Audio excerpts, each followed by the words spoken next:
Agenda com Cláudia Cardoso, todas as sextas-feiras, às 15 horas, aqui na Mega Rádio. Vocês não podem perder. Vamos ter entrevistas, sorteios, podcast e muito mais. Fiquem ligados. Como é que funciona na maior parte dos lugares? Eu estou no meu consultório, eu diagnostiquei, sei lá, um câncer de mama, eu resolvo operar o câncer de mama, aí depois eu mando pro oncologista para decidir fazer químio e depois mando pro rádio. Normalmente a gente tenta trabalhar bem em conjunto, né? Não que eu vá me meter na cirurgia de Ednei, mas a gente fala, poxa, Ednei, será que não vale a pena fazer uma químio antes? Ou então fala assim, poxa, Ednei, opera logo aí, porque eu acho que a gente não vai precisar de químio. Então você que opera. Porque tem um oncologista clínico e um oncologista cirurgião. Certo? Eu sou ginecologista, eu sou cirurgiã, eu trabalho com oncologia também, com essa parte de cirurgia ginecológica. Mas isso é um trabalho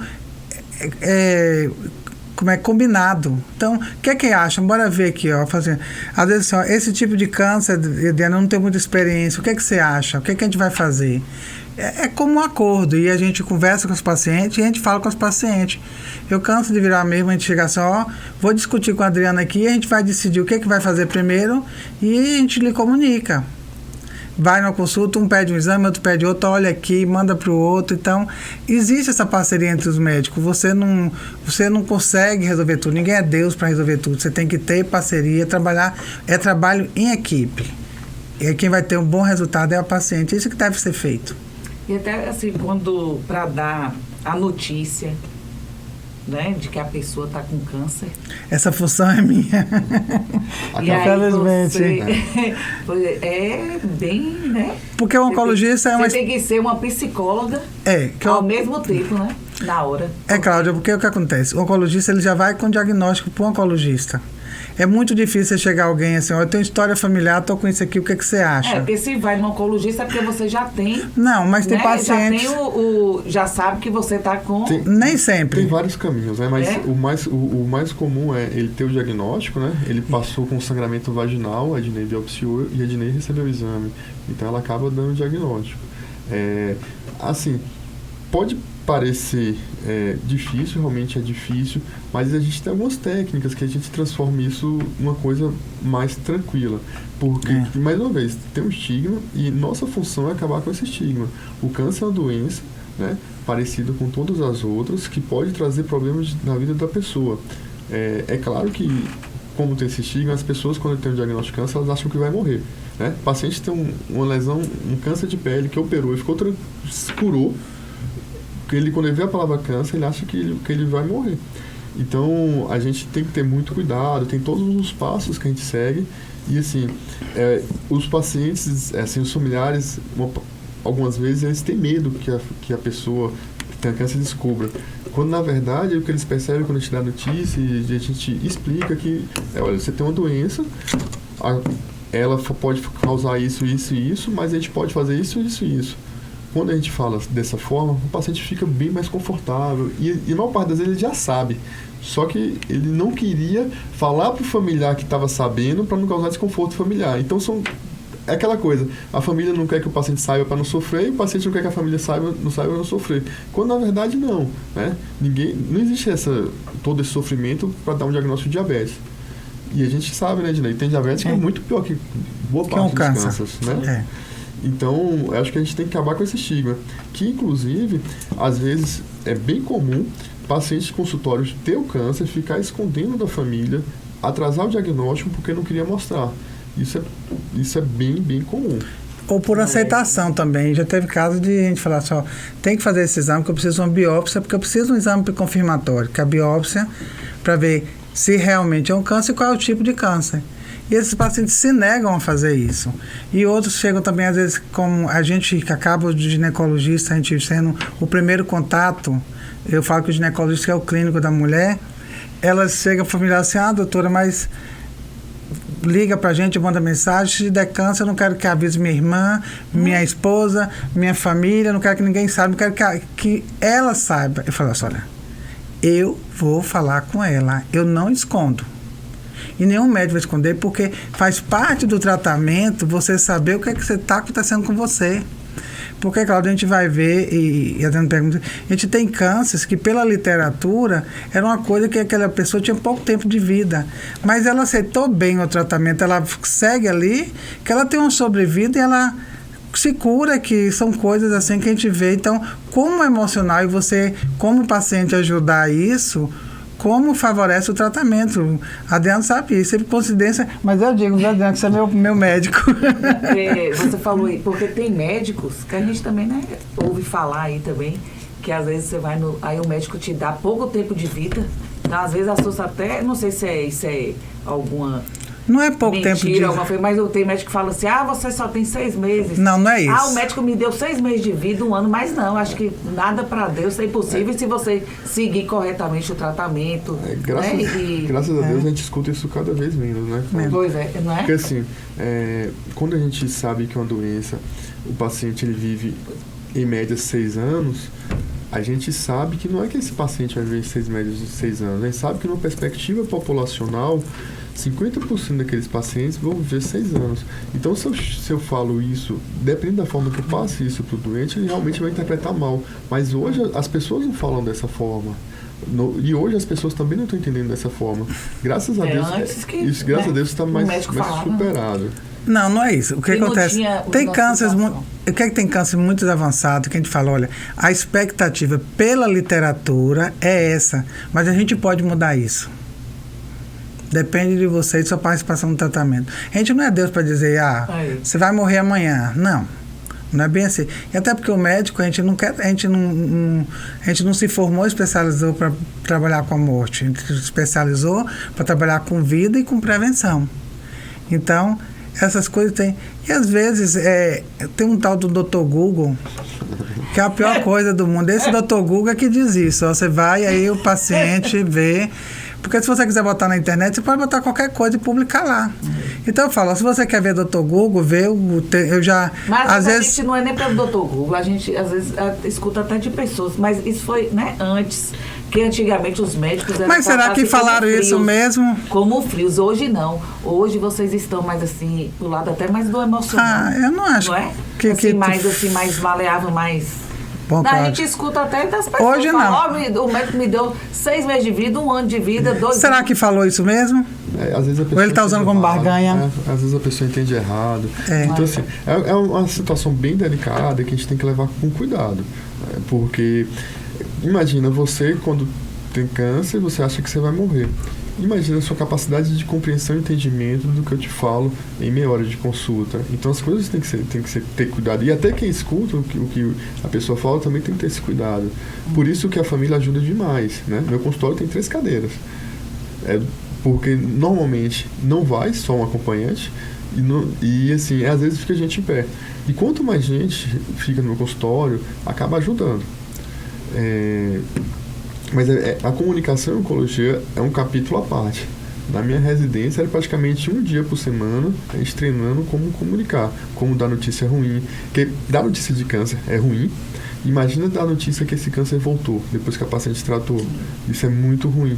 Mas assim, se a gente souber passar isso, acaba sendo uma coisa muito mais suave.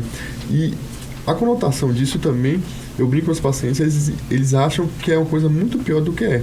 E via de regra, é isso mesmo. Eles acham coisa muito pior do que é. E aí quando passa, 1 ano depois eu falo, tá vendo que não era aquilo? A paciente você tá certo, não foi isso.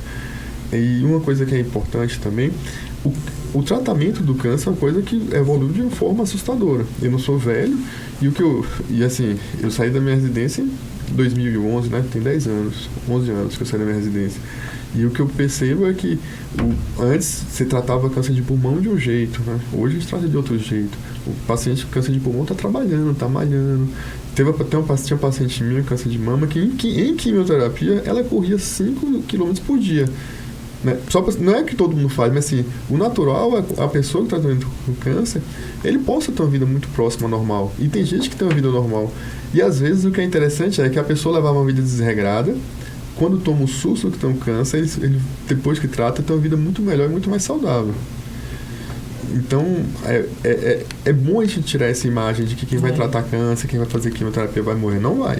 A maior parte que a gente Eu conheço várias pessoas que se curaram do câncer e não voltou, né? Não, a incidência de cura é muito alta, graças a Deus. Hoje a gente teve novos tratamentos e a medicina evolui muito.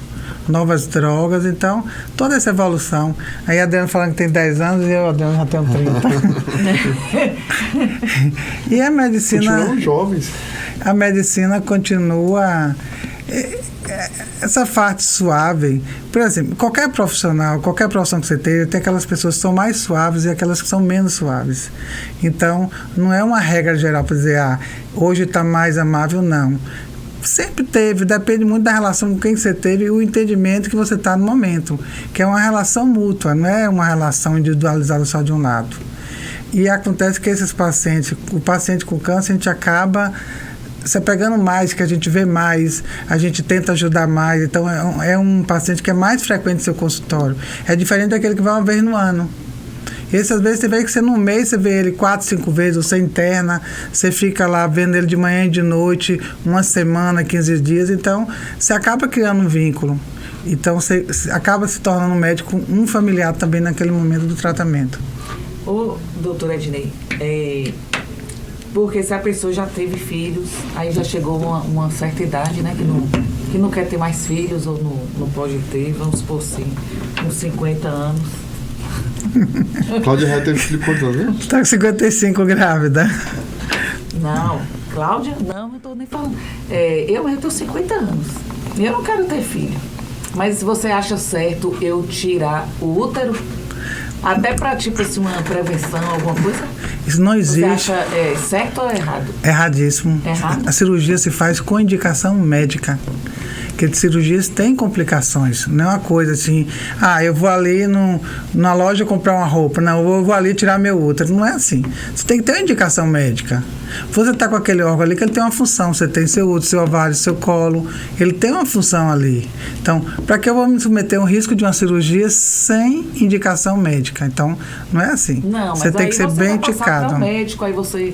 Não, mas isso não tem indicação. Esse é paciente, eu quero tirar outro porque eu não quero menstruar mais. Eu tenho outras coisas que eu posso fazer para suspender essa menstruação, de acordo com o que você está. Porque eu não quero engravidar. Não é por aí. Existe um risco cirúrgico, então você não faz uma cirurgia como se fosse... se eu vou na loja, eu vou ali então tirar isso e pronto. Você tira o útero, então, em último caso, né? Quando tem uma indicação médica para aquilo. Sem indicação, não tem por que a gente está tirando. Tem as complicações.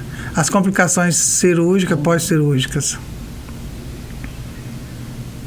A gente vai voltar aqui daqui a pouquinho, vamos aqui para os nossos parceiros, né, os patrocinadores do programa Agenda com Cláudia Cardoso. E aí a gente volta aqui com o doutor Adriano Teixeira e doutora Ednei. Agenda com Cláudia Cardoso. Todas as sextas-feiras às 15 horas. Vocês não podem perder. Vamos ter entrevistas, sorteios, podcasts e muito mais. Aqui na Mega Rádio VCA. Fiquem ligados. Aproveitando aí, vamos falar também da Renove Day, que vai acontecer amanhã lá. E estamos convidando você a experimentar esse momento de forma totalmente diferenciada, se beneficiando dos brindes dos parceiros. Então vai lá na Avenida Alziro Prates, Candeias. Vê lá um abraço lá para Érica Magalhães, ela dá Renove Day amanhã, que é o dia, para deixar seus cabelos mais bonitos, sem quedas, viu, Ednei? Se você quiser ir lá tratar seu cabelo, na Renove Day é o primeiro centro de terapia capilar, lá no prédio, lá da Maricota. E aproveitar também aqui e mandar um abraço aqui pro Café Bahia, um dos nossos parceiros aqui, lá para Eduardo Fitt, Maurício Arigoni.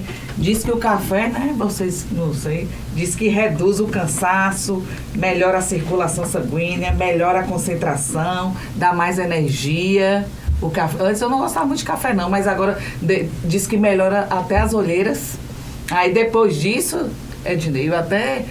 tomo um cafezinho 2 vezes no dia, eu tomo um cafezinho. E olha que eu nem tomava. É verdade isso? Não, né? Né?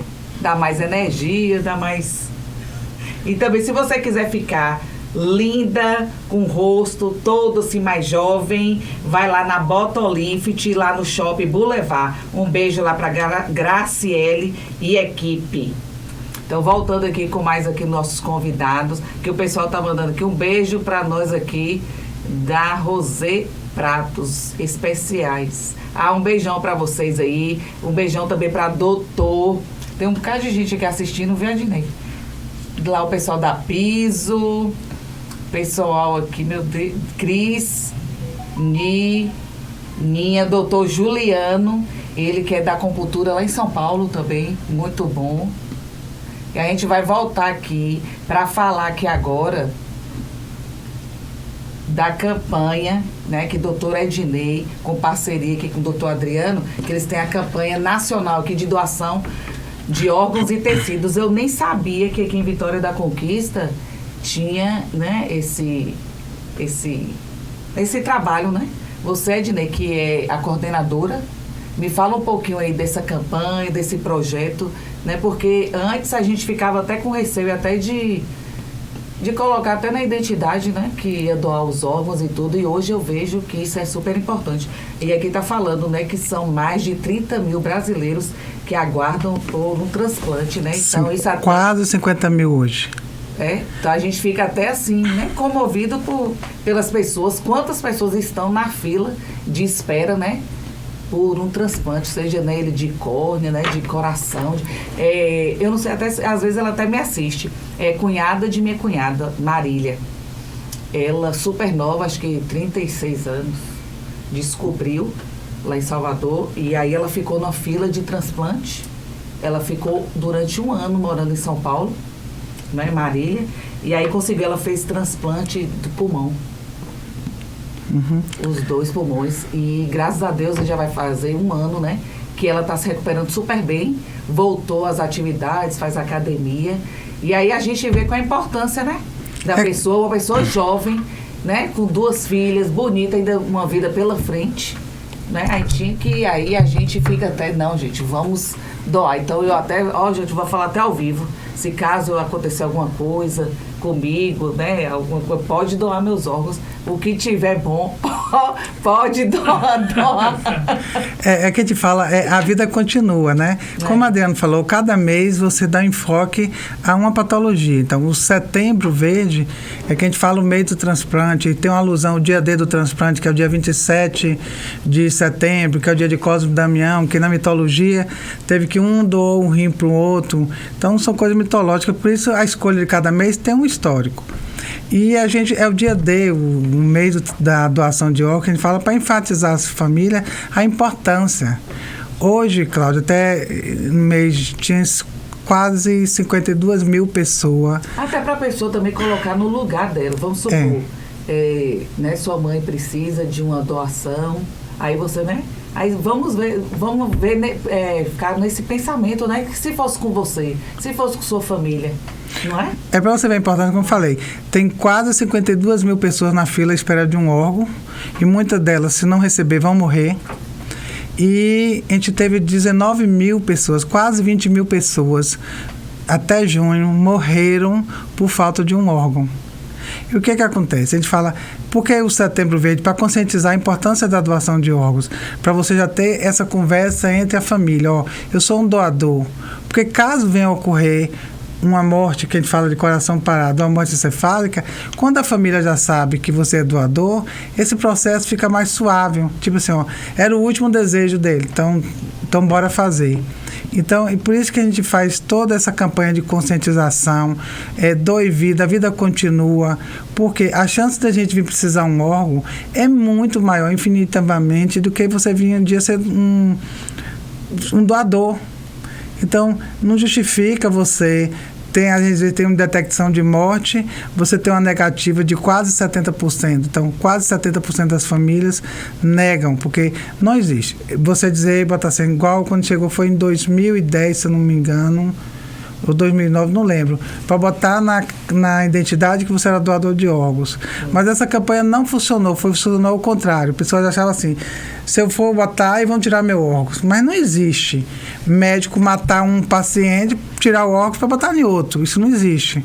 Era o que... E ali tem todo um processo. Tem todo um processo ético, legal. Tudo, né? Então, depois que morre, quem doa é a família. Então, não existe você deixar um documento, que a legislação brasileira é isso. Quem vai assinar a autorização é a família. Quando você já tem essa coisa bem discutida, isso fica mais fácil. Por quê? A gente trabalha aqui, Adriano é coordenador da UTI. Então, ele acompanha aquele paciente que está com suspeita de morte encefálica, ele avisa a família, olha, eu vou abrir o protocolo. Não quer dizer que está morto. A gente vai abrir o protocolo para saber se está vivo ou não.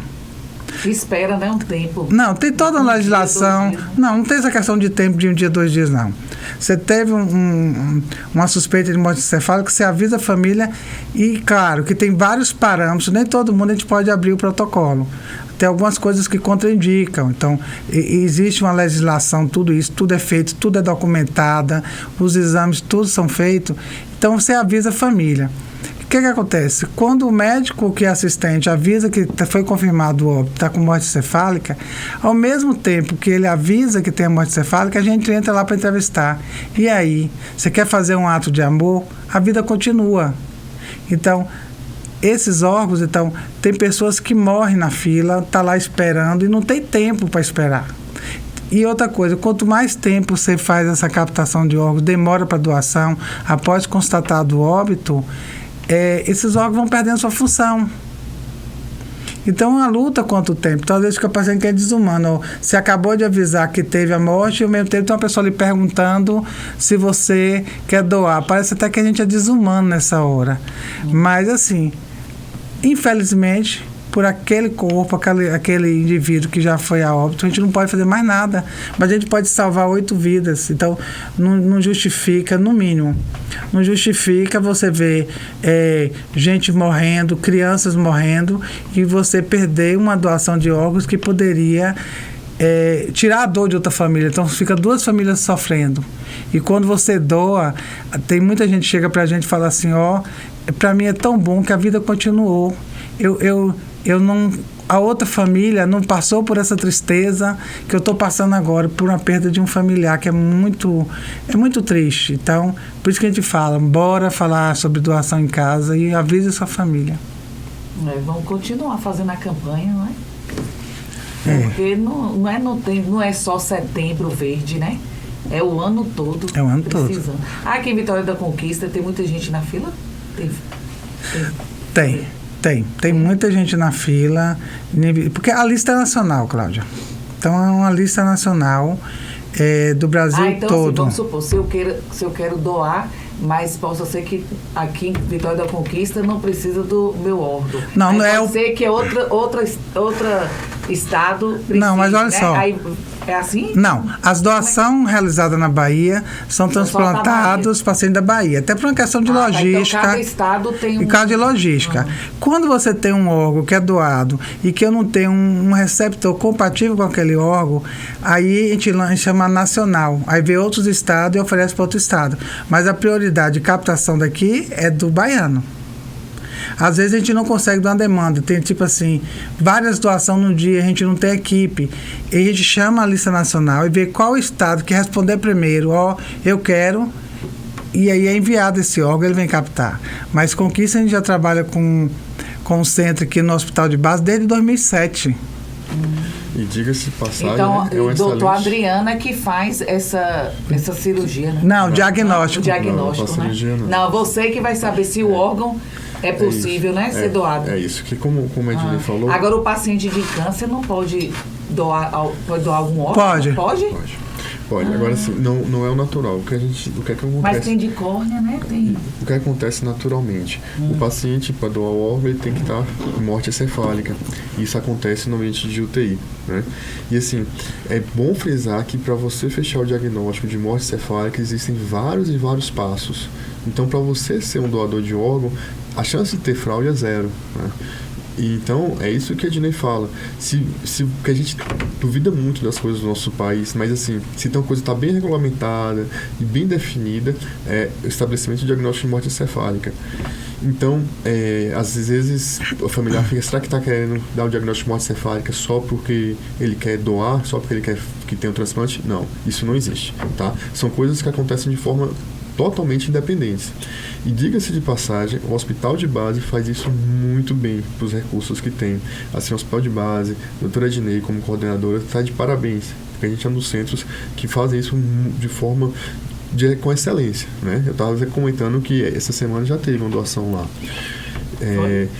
E é uma coisa extremamente complexa. Então, a campanha de conscientização serve exatamente para isso, para que as pessoas não deixem para decidir isso na hora, né? Que a família não pense nisso na hora, que a pessoa já tenha essa posição, como se fosse uma postura. A gente não sabe quando morrer, a gente não vai enterrar no caixão, por que a gente não pode pensar que quando morrer a gente não pode ser um doador, se for o caso?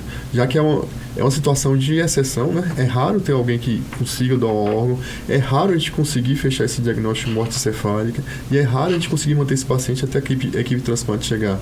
Então a gente tem que funcionar como facilitador. Ô Cláudio, como ele estava falando, a questão da segurança do diagnóstico de morte encefálica é o seguinte: a gente só abre um protocolo de morte encefálica se a gente sabe a causa que aquele paciente está em coma.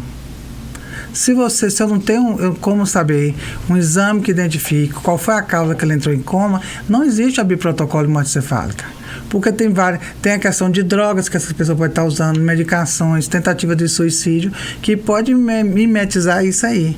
Então, tem toda uma segurança de exame. Então, primeiro tem que saber por que ele está em coma.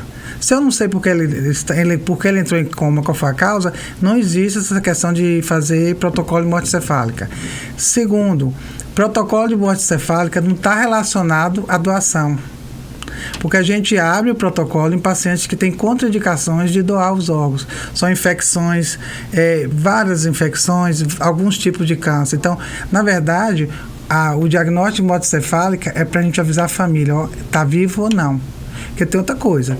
Primeiro que a gente não vai ficar mantendo um corpo, né, numa UTI, que a gente sabe que a gente tem uma demanda de vaga muito grande, a gente precisa de outra pessoa. Segundo, a gente tem que avisar a família, está vivo ou não, porque você não vai manter lá, porque senão é ocultação de cadáver, então tem que fazer. Aí depois que essa equipe que a gente fala também, a Adriana falando também, se não fosse o pessoal da UTI também, é uma parceria, ninguém trabalha sozinho. Em medicina e tudo. Se você não tem uma parceria, você não vai para frente. É como você vai, eles avisam a gente e a gente já começa a acompanhar. Tem até um psicólogo, né, que da UTI. Tem. E aí vai e conversa com você, né? Isso é uma tempestade de emoções, né? Quando um familiar seu morre. Que eles é que procuram primeiro a gente, né? E pergunta se a família quer doar. Não. Não? Essa pergunta de doação de órgãos, quem faz somos nós da CIDOT da UPA. Quando o médico assistente fecha o protocolo, quando ele fecha. Porque às vezes o que acontece? A Adriana chega para a família, a gente vai abrir o protocolo. Abrir o protocolo não quer dizer que ele tem morte encefálica. 4 horas. A gente quer saber. Mega Rádio, conectada com você. É a comida boa que você quer. A gente quer saber se está vivo ou não. A doação de órgão é um ato de amor, é uma consequência disso. Aí que a gente parte, mas a gente tem a obrigação moral de dizer, e o que a gente fala é notificação, se aquele indivíduo está vivo ou não, porque você não vai ficar investindo em alguém que já está com morte. Então, fica parecendo cruel, mas não é. Mas você tem que saber, eu estou trabalhando, como é que está. Aquele paciente que eu estou ali na UTI está vivo ou não? Morte cerebral, né? Não, você pode ter doador de coração parado. Coração parado. É aquele que chegou morto no hospital ou chegou na emergência e morreu logo. Tem como fazer? Você tem como tirar córneas e vários órgãos. Cláudia, doação de órgãos, você pode doar tudo. Não, porque às vezes a gente só... Né, é a situação comum que a gente tem na cabeça, mas tem várias situações. Quando dá morte cerebral, né? É para múltiplos órgãos, para tirar fígado, para tirar os rins, para tirar... Então, assim, aquele que chega com o coração parado, a gente usa mais córnea. Mas pode tirar osso, pode tirar pele. Você já viu, a gente viu muito falar de gente que pegou a pele de um rosto de um e já botou porque queimou para poder melhorar a face, de braço, então de estrutura óssea, então tudo você pode doar. Essa questão não tem o cabelo você doar para alguém já é uma doação, que bota aplique de cabelo verdadeiro. Não deixa de ser uma doação. Pode doar meu cabelo. Então, a doação você tem entre vivos. Então, por exemplo, eu posso doar para um parente meu um pedaço de meu pulmão, eu sendo vivo, um pedaço do fígado, um rim. Mas isso aí, para fazer a doação, tem que ser compatível? Tem que ser compatível.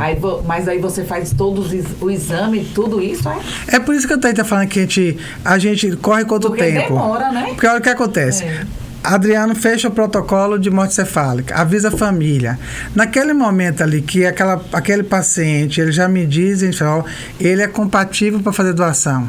Que a gente já vem conversando, é um paciente que está tudo bonitinho, tem os órgãos tudo perfeito, não tem nenhuma contraindicação para doar. A gente avisa a família. E lembrar, porque a gente tem que ser rápido, porque tem uma corrida quanto tempo. À medida que a família doa, eu já vou para a lista nacional para saber quem é o primeiro da fila para aquele órgão, que é compatível com aquele paciente. Primeiro eu já vou ver pelo tipo sanguíneo, é o que eu tenho de primeiro, que é o primeiro da fila que tem o mesmo tipo de sangue. Né, ou um sangue compatível.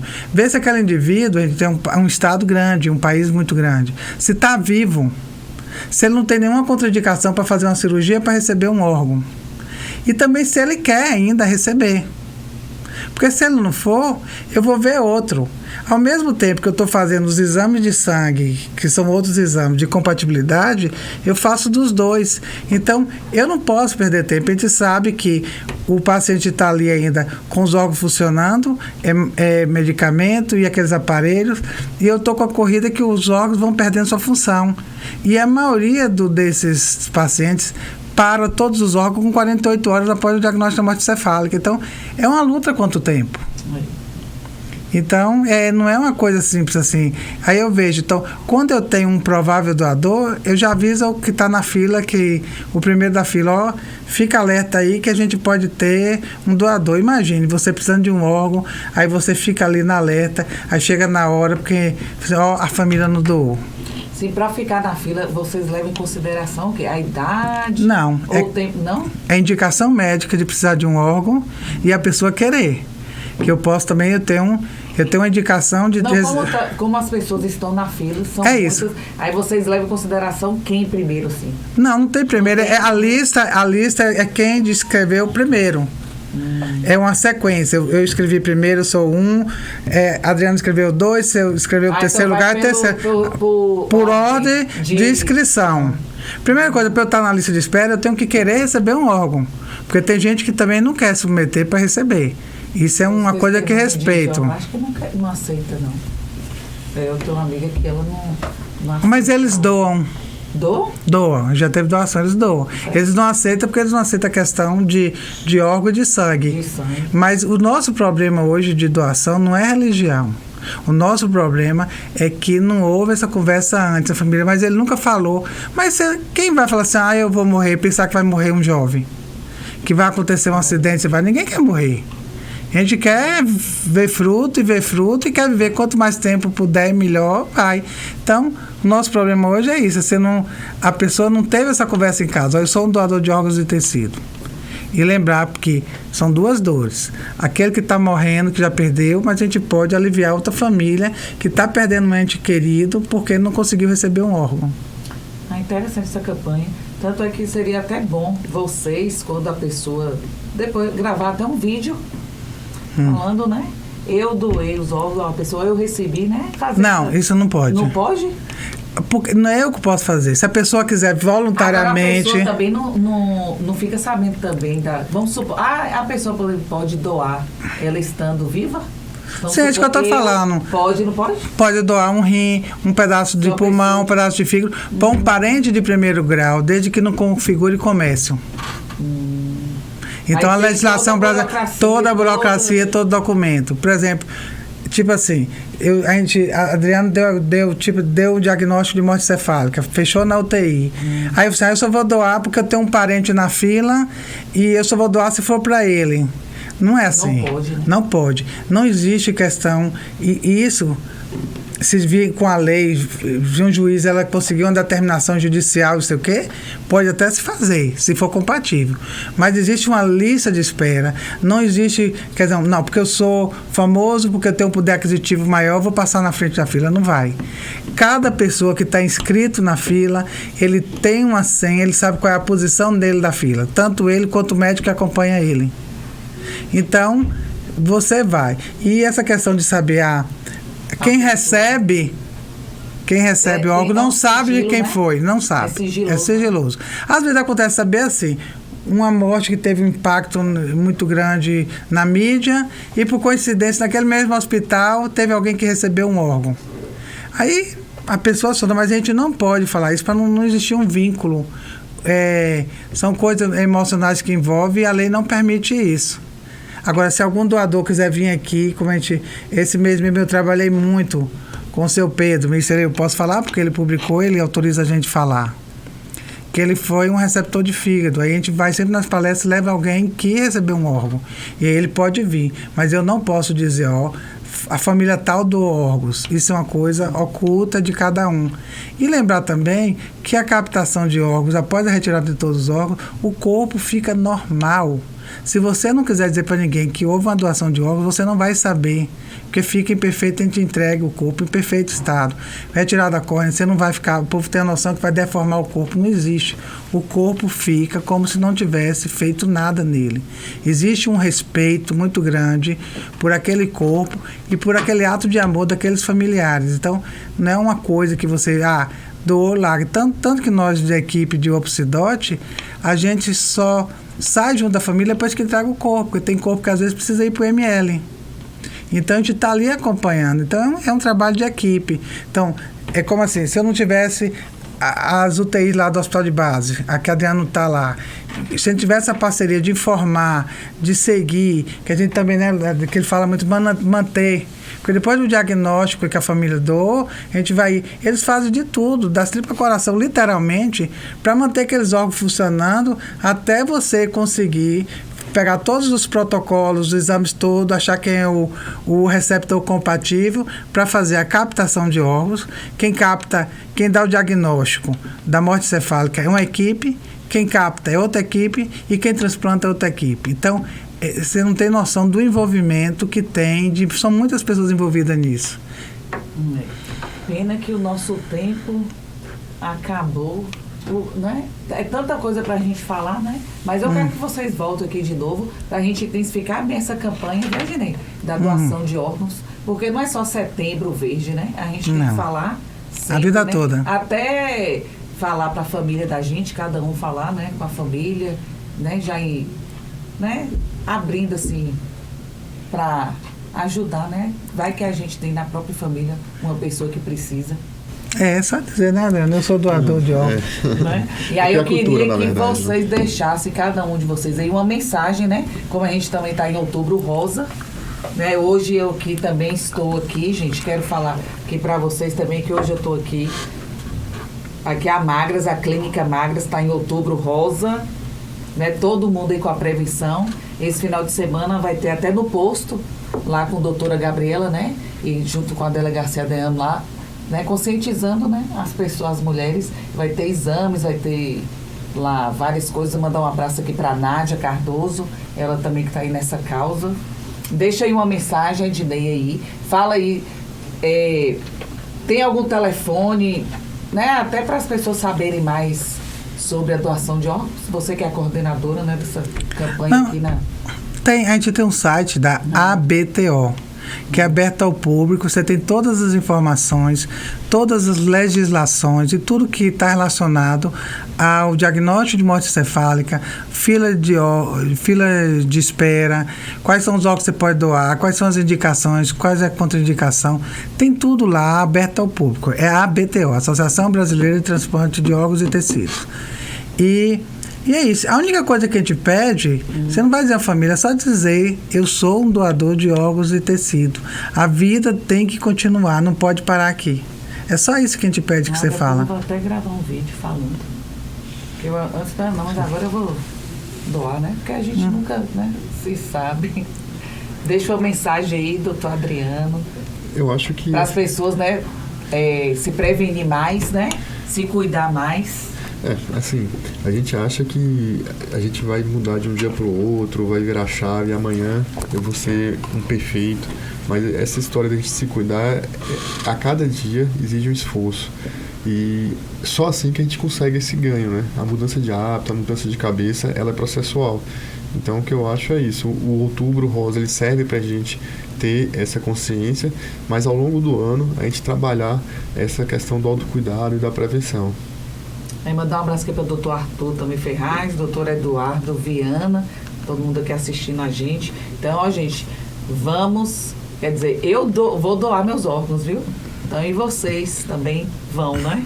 Então, aqui quero agradecer aqui a presença de doutora Ednei Matos, ela que é ginecologista, obstetra, ela que é coordenadora aí da OPO, né? Organização à Procura de Órgãos, professora também do curso de medicina da UESB, ela que é especialista também em endoscopia ginecológica, e doutor Adriano aqui, ele que é oncologista clínico e professor da UFBA. E aí, um prazer enorme vocês aqui estar aqui com a gente, as pessoas que nos assistiram. Mandar um beijo aqui pra Nai, que ela mandou mandar um beijo pra ela, viu, Adnei? Senão ela falou que ela disse que amanhã ela é enfermeira, né? Naira é enfermeira. Mandar um beijo aqui para todo mundo, aqui para Daniel que nos acompanhou aqui nos nossos estúdios. E lembrando, gente, que dia 22 de outubro teremos o show de Zé Ramalho lá no Mediterrâneo. E hoje, lá na Boutique das Bebidas, Longe Bar, teremos lá a banda Do Nosso Jeito, que em breve eles estarão aqui com a gente, aqui fazendo aqui uma roda de samba de novo. Viu? Muito obrigada a vocês que nos assistiram aqui com mais um programa Agenda com Cláudia Cardoso. Depois a gente volta na sexta-feira com mais. Beijão.